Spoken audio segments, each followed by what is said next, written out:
मेरे बच्चे, तुम कुछ ऐसा करने वाले हो जिस पर सब प्रश्न उठाएंगे। तुम्हारा अतीत पूरी तरीके से पीछे छूट जाएगा मेरे बच्चे। अतीत का वो अध्याय हमेशा के लिए तुम्हारा पीछा छोड़ देगा और तुम नई ऊर्जा के साथ, नए लोगों के साथ नए रास्ते पर चलने वाले हो। अब लोग चाहे तुम्हें लाख बुरा भला कहें, तुम्हें गालियाँ दें, पर तुम अपने दिल की सुनोगे। मुझे पता है तुम्हारे कार्य क्षेत्र में या पढ़ाई में थोड़ा ठहराव आ गया है। जितना तुम परिश्रम कर रहे हो उस हिसाब से रिजल्ट नहीं मिल रहा है तुम्हें, जिसकी वजह से तुम्हारे अंदर बहुत चिड़चिड़ापन भी आ रहा है। पर किसी भी बात पर ज़्यादा दबाव मत दो मेरे बच्चे। अगर तुमने मेहनत की है तो तुम्हें फल भी मिलेगा, इतना यकीन रखो। लेकिन इतना सोच सोच कर अपनी मेहनत खराब मत करो। तुमने दिन रात मेहनत की है, तो अगर तुम्हारा शरीर, तुम्हारा दिमाग तुमसे आराम मांग रहा है तो उसे वो आराम दो। और उसमें कुछ गलत नहीं है मेरे बच्चे। अगर तुम 3-4 दिन खुद को दे रहे हो, इस संसार से दूर खुद की खुशी ढूंढ रहे हो, तो उसमें कुछ भी गलत नहीं है। मुझे पता है तुम आजकल बहुत जल्दी थक जाते हो। कितना भी सो लो तुम्हें और नींद आती है। इतना थक गए हो तुम इस जीवन से कि अब तुम्हारा किसी भी काम में मन नहीं लगता। बुरे बुरे सपने आते हैं जिसमें तुम्हारे साथ या तुम्हारे अपनों के साथ कुछ बुरा हो रहा हो। इसीलिए उठने के बाद तुम्हारा सर भारी रहता है। कोशिश करो मेरे बच्चे कि तुम रोज़ सुबह 10-15 मिनट नंगे पांव चला करो। काली चालीसा का पाठ करके खाली पेट सबसे पहले मेरे नाम का पानी पिया करो।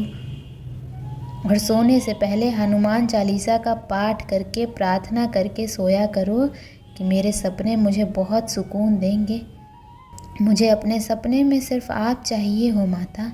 सिर्फ देवी देवताओं के दर्शन होंगे मुझे मेरे सपने में, और बहुत अच्छे सपने आएंगे मुझे, बहुत सुकून की नींद मिलेगी मुझे। और अपने मन से ये डर निकाल दो मेरे बच्चे कि मेरे रहते कोई तुम्हारे परिवार की तरफ आंख उठाकर भी देख सकता है। तुम्हारे जीवन का सूरज उग रहा है। अंधेरा तो इसलिए है क्योंकि तुमने अपनी आंखें बंद कर रखी हैं। तुम बस अतीत के बारे में सोच रहे हो। अब वक्त आ गया है कि तुम अतीत नहीं भविष्य का सोचकर योजनाएं बनाओ। मुझे पता है तुम बहुत बार फेल हुए हो, पर तब तुम मुझसे जुड़े नहीं थे मेरे बच्चे। तब तुम मेरी इतनी साधना नहीं करते थे, इतनी भक्ति नहीं करते थे, नादान थे तुम। पर अब तुम मुझसे जुड़ गए हो, अब इस ब्रह्मांड की शक्तियों से जुड़ गए हो तुम्हें अपनी ताकत का एहसास है। तुम्हारे अनुभव से तुम्हें अच्छे बुरे लोगों की समझ है। तो अब तुम फेल नहीं होगे। पर अतीत में जो हुआ है उसे रोकर योजनाएं बनाओगे तो वही गलतियां करोगे जो अतीत में पहले कर चुके हो। इसलिए अब भविष्य का सोचो। अगर तुम कल की योजना बना रहे हो तो तुमने आज सुबह उठकर क्या किया था तुम ये तो नहीं सोचोगे।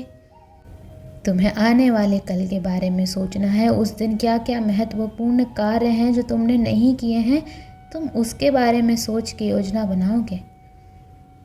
ऐसे ही जीवन में आगे आने वाले पड़ाव के बारे में सोचो। जो बीत गया है उसके बारे में मत सोचो। लोगों ने कितना बुरा किया, क्या कुछ भी हुआ, कितनी बार तुम फेल हुए, कितनी बार तुम गिरे हो, कितना नुकसान हुआ है तुम्हें, ये सब मत सोचो।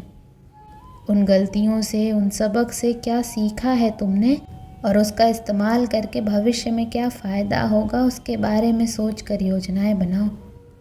और अगर तुम्हें जीवन में जीत चाहिए तो जीत की मानसिकता के साथ आगे बढ़ो मेरे बच्चे।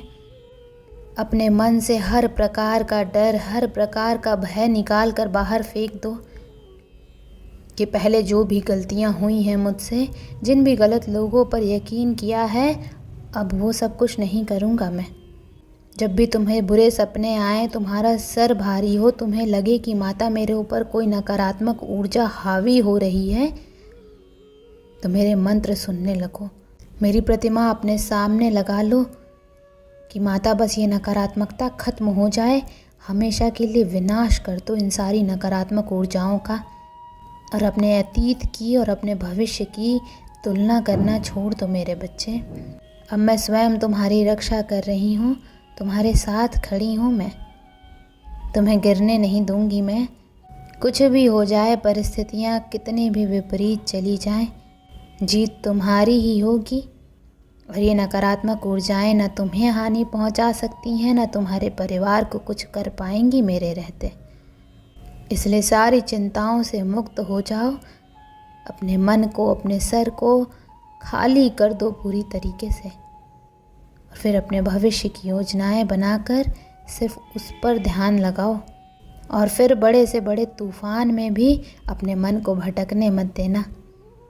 तुम अपने लक्ष्य को बहुत जल्द ही प्राप्त कर लोगे। ओम नमः शिवाय।